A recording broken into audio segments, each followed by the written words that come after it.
Vote চাইতে যাই, আমাদের বন্ধু সংগঠনের ভাইরা বিভিন্ন সলাই কলাই তাদের পায়ে পা দিয়ে ঝগড়া করার চেষ্টা করছেন। আজকে খুব স্পষ্ট ভাবে বলতে চাই, আমাদের ধৈর্যের পরীক্ষা নেবেন না। আমরা যদি একবার ফুসে উঠি তাহলে অস্তিত্ব রক্ষা হবে না। আমাদের মা বোনদের দিকে আপনাদের দৃষ্টি নামিয়ে কথা বলবেন। আমরা এই দেশটা গড়তে চাই, এই দেশের ক্ষুধা, দারিদ্র, চাঁদাবাজ, দুর্নীতি চিরদিনের জন্য বন্ধ করতে চাই। আজকে আপনারা যারা এই অনুষ্ঠানে এসেছেন, আপনাদের সকলকে মুবারকবাদ।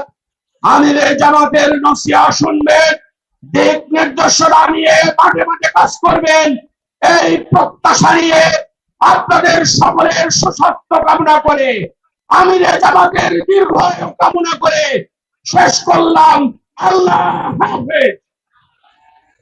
সংগ্রামী বন্ধুরা, সংগ্রামী চুয়াডাঙ্গাবাসী, এ পর্যায়ে আজকের এই নির্বাচনী জনসমুদ্রে বক্তব্য নিয়ে আসছেন আজকের এই নির্বাচনী জনসভার সম্মানিত প্রধান অতিথি, ঐক্যবদ্ধ বাংলাদেশ বিনির্মাণের স্বপ্নদ্রষ্টা, দুর্নীতিমুক্ত, চাঁদাবাজ মুক্ত বাংলাদেশ বিনির্মাণের অন্যতম রাহবার, 11 দলের শীর্ষ নেতা, আগামী দিনের রাষ্ট্রনায়ক, অদম্য নেতা, আমাদের সংগ্রামী আমির, বাংলাদেশ জামাত ইসলামীর আমির জনাব ডাক্তার শফিকুর রহমান এই পর্যায়ে বক্তব্য নিয়ে আসছেন। ডাক্তার শফিকুর রহমান।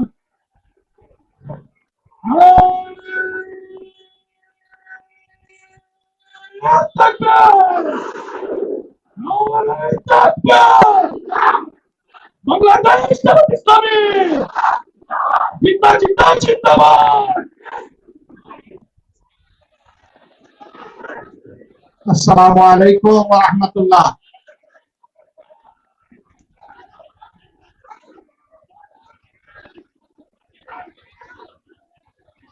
আসসালামু আলাইকুম ওয়া রাহমাতুল্লাহ।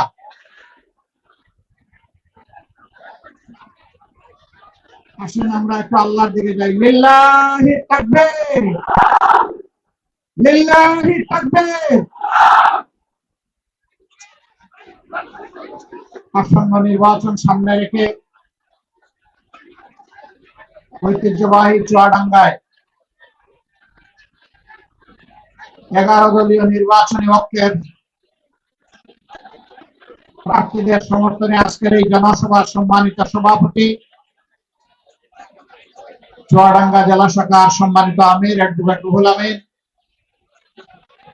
মঞ্চে বসা 11 দলের কেন্দ্রীয় এবং স্থানীয় নেতৃবৃন্দ, শহীদ পরিবারের সদস্যবৃন্দ, জুলাই যোদ্ধাবৃন্দ এবং প্রিয় চুয়াডাঙ্গাবাসী, আমার সামনে আজকের এই আয়োজনে সমবেত সাংবাদিক বন্ধুগণ, আল্লাহ সুবহানাহু ওয়া তাআলা শুকরিয়া আদায় করছি 1 বছরের মধ্যে দ্বিতীয়বার আমাদের এখানে আসা, এই মাঠেই আসা। আগের বার এসেছিলাম জুমাবারে, আমরা সমবেতভাবে এখানে জুমার নামাজও আদায় করেছিলাম। আল্লাহ তাআলা আবার জাতির প্রয়োজনে, দিনের প্রয়োজনে আজকে আমাদেরকে এখানে আসার তৌফিক দান করলেন। আগামী 12 তারিখ একসাথে বাংলাদেশের ইতিহাসে 2টি নির্বাচন একই দিনে অনুষ্ঠিত হবে ইনশাআল্লাহ। একটু বসুন, এখানে যারা আছেন তারা একটু বসেন, কথা বলবেন না, সাংবাদিকদেরকে তাদের দায়িত্ব পালন করার সুযোগ দেবেন। আপনাদের কথাগুলাই তারা সারা দেশ এবং দুনিয়ায় ছড়াই দেবেন, সুতরাং তাদের দায়িত্ব পালনের স্বার্থে তারা দাঁড়িয়ে থাকবেন। আপনারা কেউ আর দাঁড়িয়ে কোনো আঙ্গুল ইশারা করবেন না, কোনো কথা বলবেন না, আপনারা ধৈর্য ধরে শুনবেন। চুয়াডাঙ্গার মানুষ খুবই ভালো, সেই ভালো মানুষগুলো এখন থেকে শুধু সহযোগিতা করবে ইনশাআল্লাহ। প্রিয় চুয়াডাঙ্গাবাসী, বলছিলাম যে একই দিনে 2টি ভোট হবে। একটি ভোট হচ্ছে সংস্কারের পক্ষে হওয়া ভোট, দ্বিতীয় ভোটটি হচ্ছে পরিবর্তনের বাংলাদেশের পক্ষের ভোট। হ্যাঁ মানে হচ্ছে আজাদি, না মানে হচ্ছে গুলামি। আজাদি না গুলামি, গুলামি না আজাদি, দুইভাবেই দিয়ে দেখলাম যে জনগণ সচেতন। মাশাআল্লাহ, জনগণ আওয়াজ দিতে উল্টাপাল্টা করে নাই। তার মানে হলো ভোটের বুথে ঢুকে প্রথম ভোটটি শক্ত করে মারতে হবে হার উপরে, ইনশাআল্লাহ। হার জিতে গেলে বাংলাদেশ জিতে যাবে। হার জিতে গেলে ফিসিবাদ আর ফিরে আসবে না। হার জিতে গেলে দুর্নীতি এবং চাঁদাবাজের কবর রচনা হবে। আর হেরে গেলে বাংলাদেশ হেরে যাবে। আমরা সেদিন আল্লাহর দরবারে দোয়া করি, আল্লাহ যেন জিতে যাওয়ার ব্যবস্থা করেন বিপুল ব্যবধানে। দ্বিতীয় ভোটটি হবে পরিবর্তনের বাংলাদেশের পক্ষে। চুয়াডাঙ্গা জেলার মানুষ শিক্ষিত এবং ভদ্র, তারা শান্তিপ্রিয়, কিন্তু দুর্বল নয়, মানসিকভাবে খুবই শক্ত। অন্যায়ের বিরুদ্ধে তারা বজ্র কঠিন, আর ন্যায়ের পক্ষে একেবারেই তরল। এই চুয়াডাঙ্গায় কোনো চাঁদাবাজ নাই, চাঁদাবাজি হয় না। হয় শিওর? তাইলে চাঁদাবাজি হইলেও এটা ডিজিটাল চাঁদাবাজি, কোন স্ট্যান্ড দখল হয় না এখানে। এটাও হয়, মানে কোনো কিছু আর বাকি নাই, ফুটপাত থেকে শুরু করে সবকিছু। আপনারা কি চান চাঁদাবাজ, দখলবাজ, টেন্ডারবাজ, মামলাবাজ এই চুয়াডাঙ্গাকে গিলে খাক? এটা আপনারা চান? তাহলে কি করতে হবে? 24-এর 5 আগস্ট যেমন একটা বিপ্লব হয়েছিল, আবার 26-এর 12 ফেব্রুয়ারি একই ধরনের আরেকটা বিপ্লব ঘটাতে হবে। সেই 24-এর বিপ্লবটা ছিল বুলেটের বিরুদ্ধে, এবার তার বিপ্লব হবে ব্যালটের মাধ্যমে। একদিকে দেশে ন্যায় এবং ইনসাফ কায়েম করার জন্য, দুর্নীতি মুক্ত বাংলাদেশ গড়ার জন্য, আধিপত্যবাদের কবল থেকে বাংলাদেশকে মুক্ত করার জন্য, চাঁদাবাজি এবং হয়রানিমূলক রাজনৈতিক পুরানা বস্তা পচা ব্যবস্থাকে তছনছ করে দেওয়ার জন্য আগামী এই নির্বাচনে 11 দল 22টি হাত আমরা একত্রিত হয়েছি। তার মানে এদেশের আপামর জনগণ একত্রিত হয়েছে। আমাদের স্পষ্ট বক্তব্য, বাবাজি দুর্নীতিবাজ, তোমাকে লাল কার্ড। বাবাজি তুমি চাঁদাবাজ, তোমাকেও লাল কার্ড। তুমি দখলবাজ, তোমাকেও লাল কার্ড। তুমি আমার মায়ের ইজ্জত রক্ষা করো না, তোমাকেও লাল কার্ড। তুমি শিশু আবাল বৃদ্ধ বনিতাকে সম্মান করো না, তোমাকে লাল কার্ড। এদেশে ফ্যাসিজমকে লাল কার্ড, চিরতরে লাল কার্ড। সম্মানিত ভাইয়েরা, একটু আগেই আজকের সভাপতি বলে গেছেন, কোন কোন জায়গায় দিশেহারা কেউ কেউ জনগণের বুটে প্রত্যাখ্যাত এবং পরাজিত হওয়ার ভয়ে আমাদের 11 দলের পক্ষে যে সমস্ত মা বোনেরা নির্বাচনী ক্যাম্পেইনে যাচ্ছেন, তাদের সাথে অমানবিক আচরণ করছে, অভদ্র আচরণ করছে। আমরা তাদেরকে বলি, নতুন করে সুরসুরি দিও না, আমাদেরকে পরীক্ষা করার কিছুই নেই। দলটি এমন, তার কর্মীরা এমন, তার শুভাকাঙ্ক্ষীরা এমন, তাদেরকে যারা ভালোবাসে তারা এমন যে হিমালয় পর্বতের সামনেও তারা মাথা নত করে না। তারা শুধু মাথা নত করে আল্লাহ সুবহানাহু ওয়া তাআলার দরবারে। সুতরাং আমাদের ধৈর্যের পরীক্ষা নিও না। মনে রাখবা, আমাদের জীবনের চাইতে আমাদের মা বোনদের ইজ্জতের দাম আমাদের কাছে অনেক বেশি। সুতরাং বেয়াদবি করলে আগুনের ফুল কি দেখতে পাবা।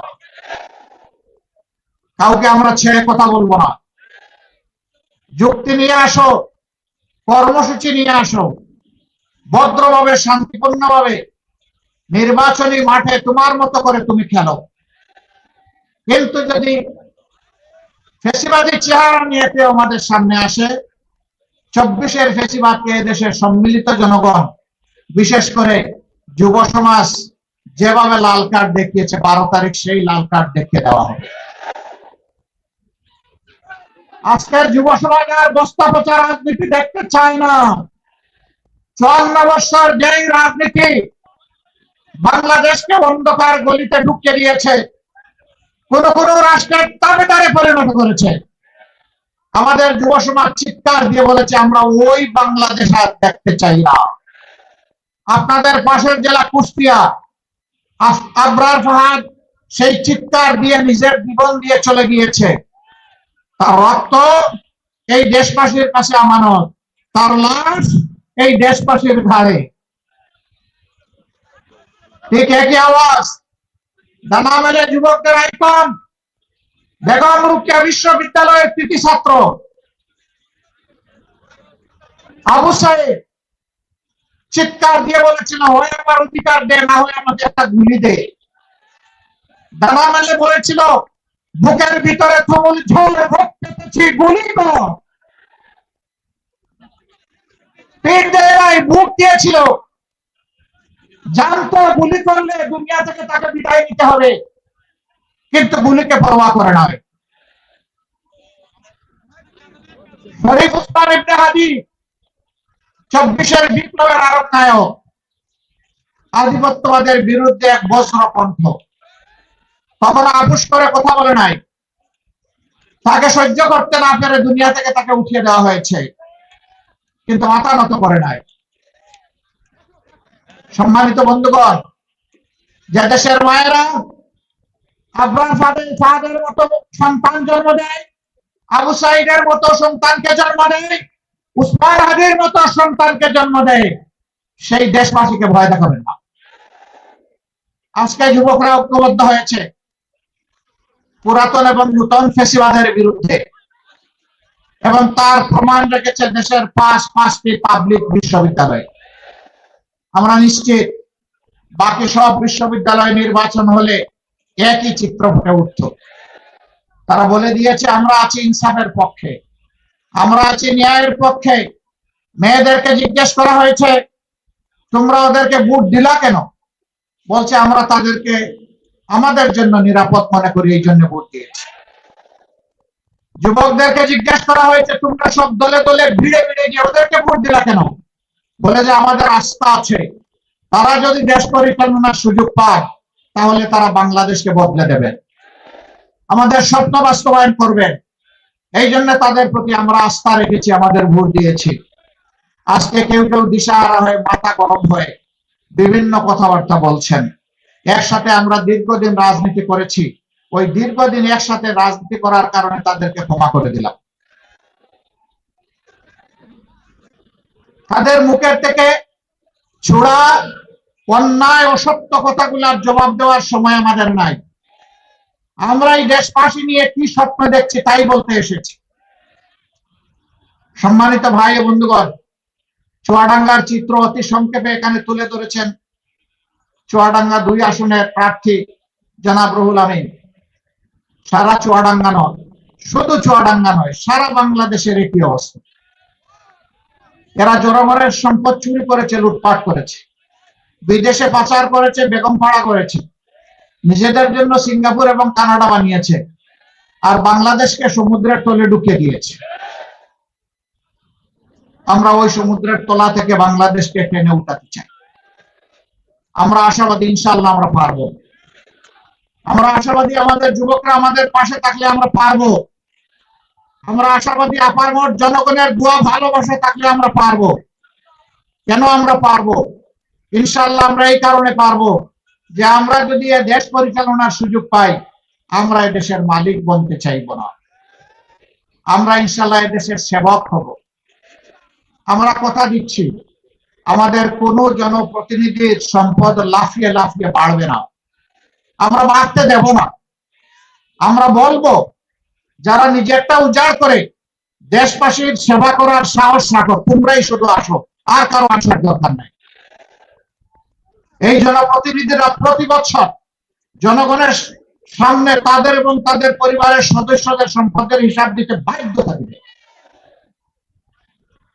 জনগণের যে সম্পদ এলোকেশন হবে বিভিন্ন এলাকার উন্নয়নের জন্য, তার হিসাব জনগণকে দিতে হবে। উন্নয়ন কিভাবে হবে, জনগণের সাথে ডায়ালগ করে বসে তার সিদ্ধান্ত নিতে হবে, উপর থেকে চাপিয়ে দেওয়া যাবে না। জনগণ চাইলো চিনি আর আপনি দিয়ে দিলেন লবণ, কাজ হবে। জনগণ যাই চাইবে জনগণকে তাই দেওয়ার চেষ্টা করতে হবে। সম্মানিত দেশবাসী, সম্মানিত যুব সমাজ, তোমাদের হাতে আমরা বেকার ভাতা তুলে দিতে চাই না। আমরা তোমাদের হাতগুলোকে দেশ গড়ার কারিগরের হাত হিসাবে তৈরি করে তোমাদের হাতে সম্মানের কাজ তুলে দিতে চাই। তোমরা যেন চিৎকার দিয়ে বুক ফুলিয়ে বলতে পারো, আমি এ দেশের গর্বিত নাগরিক, আমিও দেশ গড়ার একজন কারিগর। তবে হ্যাঁ, এ কারিগর বানানোর জন্য যে শিক্ষার প্রয়োজন, আমরা সেই শিক্ষাটাই ইনশাআল্লাহ তুলে দেব আমাদের ছাত্র সমাজের হাতে। যে প্রশিক্ষণ দরকার সরকারি খরচে, সেই প্রশিক্ষণ দিয়ে হাতগুলাকে মজবুত কারিগরের হাত হিসাবে পরিণত করে দেওয়া হবে ইনশাআল্লাহ। শুধু দেশে নয়, বিদেশেও তারা অবদান রাখবে। এইভাবে আমরা আমাদের যুব সমাজকে কর্মমুখী করতে চাই, বেকার বানাতে চাই। এখন বলবেন যতদিন বেকার থাকবে ততদিন কি হবে? ততদিন তাদেরকে প্রশিক্ষণের মধ্যে ব্যস্ত রাখবো। কারো প্রশিক্ষণ হবে 3 মাসে, কারো 6 মাসে, কারো 9 মাসে, কারো 1 বছরে। যার যতটুকু লাগুক, প্রশিক্ষণের পূর্ণ ব্যয় বহন করবে সরকার। আমাদের মেয়েরা লেখাপড়া করবে, উচ্চতর লেখাপড়া পর্যন্ত তাদের সমস্ত লেখাপড়ার ব্যয়ভার বহন করবে সরকার। বলবেন ছেলেরা দুষ করলো কি? হ্যাঁ, এখানে হাত তুলেন তো মুরব্বীদের, যারা বয়স হয়ে গেছে 30-35-এর ঊর্ধ্বে, যা হোক উপরের দিকে অসুবিধা নাই। নিজের পেটে একটা বাচ্চাকে একে নিয়েছেন, একটু হাত তুলেন। নিজের গর্বে না, না ভুল করে হাত তুলবেন না। জুসের ঠেলায় 2-3 জন হাত তুলে ফেলছেন। নিজের পেটে বাচ্চা কেউ নিতে পারবে? পুরুষ পারবে না। এই বাচ্চা কে নেই? আমরা কার পেটে ছিলাম 285 দিন? আমরা বের হয়ে কার বুকের দুধ খেয়েছি? আচ্ছা, পেটে তো নিতে পারলেন না, বুকের দুধ খাওয়ানোর সাহস কে কে করে? এটাও নাই। তাইলে মারা মায়েদের জায়গায় অথুলনীয়। যেই জাতি মাদেরকে সম্মান করবে, সেই জাতির সম্মানের আসন আল্লাহ তাআলা তৈরি করে দেবে। আমরা আমাদের মাদের সম্মান, মর্যাদা এবং নিরাপত্তা গড়ে চলাচলে, কর্মক্ষেত্রে 3 জায়গায় আমরা নিশ্চিত করবো ইনশাআল্লাহ। নবীজি বলেছিলেন, কোরআনের ভিত্তিতে যে রাষ্ট্র গঠিত হলো, এই রাষ্ট্রের সানা থেকে 1000 মাইল, 3500 মাইল, একজন তরুণী যৌবনের সমস্ত সৌন্দর্য নিয়ে একা একই রাস্তা অতিক্রম করবে, আল্লাহ ছাড়া সে আর কাউকে ভয় করবে না। আমরা সেই নিরাপদ সমাজ মায়েদের জন্য করতে চাই। নবীজি বলেছিলেন, খায়রুল কুরুনি কারনি সুম্মাল্লাযীনা ইয়ালুনাহুম সুম্মাল্লাযীনা ইয়ালুনাহুম। আমার যুগ সর্বশ্রেষ্ঠ, এর পরের যুগগুলা কাছাকাছি। আজকে মাদের রিয়াকশন জানতে চাওয়া হয়, আপনি ভোট দিবেন কাকে? বলে দাঁড়িপাল্লা। কেন? আমি তাদের কাছে মায়ের জাতিকে নিরাপদ মনে করি। এক মহিলা পোশাকে আশাকে, তিনি অত্যন্ত আধুনিক। তাকেও প্রশ্ন করেছে, আপনি কারে চান? বলে যে আমি জামাতকে চাই। কেন চান? বলে যে জামাত আসলে দেশটা ঠিক হবে। আপনি তো এই ড্রেস পরতে পারবেন না। পরবো না, যে ড্রেস ওই সমাজে খাটবে ওইটা পরবো। তারপরে আপনি জামাতকে চান? বলে হ্যাঁ, আমি জামাতকে চাই। জামাতের কোন দিক ভালো লাগে? বলে যে পুরা জামাতকেই আমার ভালো। মায়েদের এই অভিব্যক্তি কারো কারো মগজ বিগড়ে দিয়েছে। ভাই ঠান্ডা থাকো, এখন তো শীতের দিনে তো গরম কেন? এখন মাথা গরম করলে চৈত্র মাসে তোমাদের কি হবে? তখন তো মাঘ মাস। নাকি আপনাদের এখানে চৈত্র মাস, মাঘ মাস? আমরা তাদেরকে বলবো যে এখানে মাথা গরমের কিছু নেই। রাজনীতি হচ্ছে নীতির খেলা। আপনার নীতি নিয়ে আপনি আসেন, আরেকজন তার নীতি নিয়ে এসেছে, জনগণের হাতে ছেড়ে দেন, জনগণ যাকে পছন্দ করবে গ্রহণ করে নিবে, আপনার তাকে সম্মান দেখাতে হবে, আমারও তাকে সম্মান দেখাতে হবে। আমরা আমাদের দেশবাসীর উপর যথেষ্ট আস্থা রাখি। ইনশাআল্লাহ চুয়াডাঙ্গার জনগণ, আপনারা যদি আমাদের উপর আস্থা রেখে এই দুইটা আসন আপনারা 11 দলের পক্ষে বিজয়ী করে দেন, আমরা কথা দিচ্ছি আপনাদের এই আস্থা রাখার জন্য আমরা আপনাদের কাছে কৃতজ্ঞ থাকব। কমপক্ষে এই 5 বছর, যে 5 বছরের জন্য রায় দিচ্ছেন, আমরা এই 5 বছর আপনাদের ঋণ পরিশোধ করার চেষ্টা করব ইনশাআল্লাহ। কেরুয়া কোম্পানির সুগার মিল বৃহত্তম সুগার মিল, এখন নাকি এটা কুড়িয়ে কুড়িয়ে হাঁটে। আমরা কথা দিচ্ছি আমরা ইনশাআল্লাহ সবগুলা মিল ফ্যাক্টরি ইন্ডাস্ট্রিকে জীবন্ত করে তুলব, চুরি চামারি বন্ধ করে দেব, লুটপাট বন্ধ হয়ে যাবে, কোনো অবস্থায় লুটপাট করতে দেওয়া হবে না। লুটপাট চুরি চামারি যখন বন্ধ হয়ে যাবে, অটোমেটিক্যালি মিল ফ্যাক্টরি ইন্ডাস্ট্রি গুলো জীবন পেয়ে যাবে, অসংখ্য মানুষের কর্মসংস্থান হবে, দেশ উৎপাদনে এগিয়ে যাবে। এইভাবে নতুন নতুন কারখানা গড়ে উঠবে এবং নতুন নতুন কর্মসংস্থান হবে। আমরা বেকার নয়, আমরা কর্মসংস্থানের মাধ্যমে ইনশাআল্লাহ এই দেশকে সমৃদ্ধশালী দেশ হিসেবে গড়ে তুলতে চাই। 3টা জিনিস আমরা যে কোনো মূল্যে নিশ্চিত করতে চাই। নাম্বার 1, একটি দুর্নীতিমুক্ত সমাজ। আপনারা চান আমাদের সাথে যারা আসবেন তাদের প্রতি কথা একটাই, আপনাকে মানতে হবে, আপনাকে অঙ্গীকার করতে হবে আপনি নিজে দুর্নীতি করবেন না, আর কোন দুর্নীতিবাজকে আপনার বগলের নিচে রাখবেন না। 2 নম্বর, গরিব ধনী, আবার বৃদ্ধ বনিতা, নারী পুরুষ, শিশু বৃদ্ধ, ধর্ম বর্ণ নির্বিশেষে সবার জন্য সর্বত্র ন্যায় বিচার কায়েম করা হবে। এখানে কোনো রাজনৈতিক দল কিংবা ব্যক্তি হস্তক্ষেপ করতে পারবেন না। যে অপরাধ করলে সমাজের সাধারণ একজন কৃষক, শ্রমিক, মেহনতি মানুষের বিচার করে শাস্তি দেওয়া হবে, একই অপরাধ যদি রাষ্ট্রপতি করেন তাকেও ছাড় দেওয়া হবে না, একইভাবে তাকে বিচারের আওতায় আনা হবে। আমরা সেই বিচারটাই নিশ্চিত করতে চাই। 3 নম্বর, আমরা একটা বদলে দেওয়া বাংলাদেশ চাই, যেটা এদেশের জনগণ চায়। এই বদলানোর উদ্দেশ্যেই হা বুট আর না বুট, যারা বদলাতে চায়, যারা বস্তা পচা রাজনীতি থেকে দেশটাকে বের করে আনতে চায়, তারা দিবে হা বুটের পক্ষে ভোট। আপনারা কিসের পক্ষে ভোট দিবেন? মোবারকবাদ। এই কয়জন দিলে হয়ে যাবে? চুয়াডাঙ্গার প্রত্যেকটি ঘরে প্রত্যেকটি ভোটারকে বলতে হবে হা ভোট মানে বাংলাদেশ, না ভোট মানে আধিপত্যবাদ। হা ভোট মানে হচ্ছে আজাদী, না ভোট মানে হচ্ছে গোলামি। আমরা গোলামির জিঞ্জির ছিলে ফেলতে চাই চিরতরে। আমরা সবাইকে বলবো এই 3টা জিনিস বুকে ধারণ করে আমরা এগিয়ে যাবো ইনশাআল্লাহ।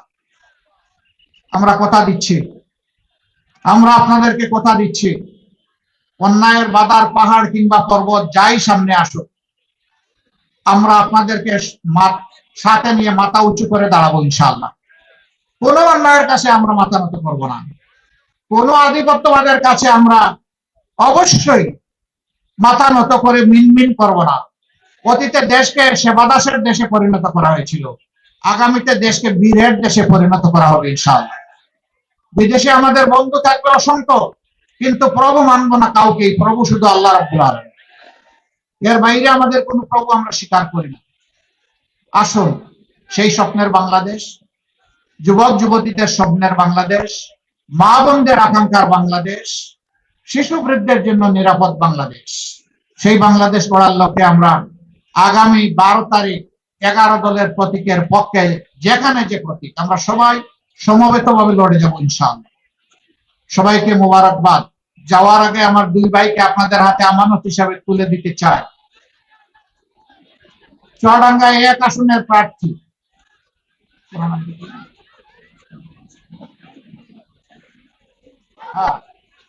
আপনারা কি ডানপন্থী না বামপন্থী? আপনি ডান দিকে আছেন, এই লোকেরা মানে না বাম দিকে দাঁড়াইনি। আলহামদুলিল্লাহ, আমরা ইনসাফের প্রতীক দাঁড়িপাল্লা 1 নম্বর আসনের যে প্রার্থী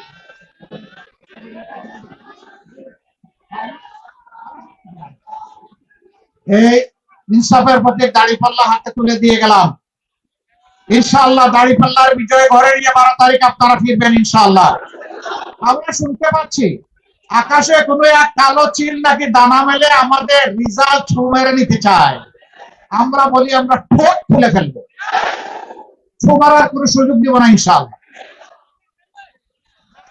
এবার চুয়াডাঙ্গা 2 আসনের প্রার্থী আমাদের প্রিয় সম্মানিত জেলা আমির জনাব অ্যাডভোকেট রুহুল আমিন, তার হাতে আমরা ইনসাফের প্রতীক দাঁড়িপাল্লা তুলে দিলাম। আপনারা কি লড়ে যাবেন? বিজয় নিয়ে ঘরে ফিরবেন? ঘরে ফিরে 2 রাকাত নামাজ, 4টা সেজদা, পুরা চোখ বিছা আল্লাহকে বলতে হবে, আল্লাহ এ বিজয় তোমার, এ বিজয় মানবতা, এ বিজয় 18 কোটি মানুষের, এ বিজয় কোনো দলের নয়। আল্লাহ তুমি আমাদেরকে যারা প্রতিনিধি হয়েছেন তাদেরকে তাদের দায়িত্ব পালনের তৌফিক দান করো। সবাইকে মোবারকবাদ, অসংখ্য মোবারকবাদ। আল্লাহ হাফেজ। বাংলাদেশ জিন্দাবাদ। 11 দলীয় নির্বাচনী ঐক্য জিন্দাবাদ। লিল্লাহি তাকবীর, লিল্লাহি তাকবীর, ইনকিলাব ইনকিলাব, জিন্দাবাদ জিন্দাবাদ। আসসালামু আলাইকুম ওয়া রাহমাতুল্লাহ।